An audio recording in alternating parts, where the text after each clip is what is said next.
Hey everyone, welcome back. In this tutorial, I will show you how to use ManyChat in 2025 to automate your messenger greetings.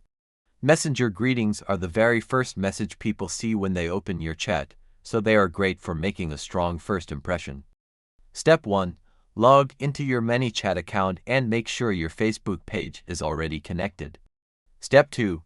Go to the automation section and click on Greeting Message. This is where you can customize what new visitors see before they even send a message. Step 3. Write your greeting. Keep it simple and friendly. For example, "Hi there, welcome to our page." Tap below to get started. You can also add quick reply buttons or links to guide users to the right place. Step 4. Save your changes and test it by opening your Messenger page as a visitor. You should see the greeting appear right away. Step 5. If you want, you can make the greeting more advanced by combining it with a welcome flow. That way, when someone clicks a button, ManyChat will start a conversation automatically, and that is it. You just set up automated messenger greetings in ManyChat 2025. If this tutorial helped you, don't forget to like, subscribe, and comment what tutorial you want to see next.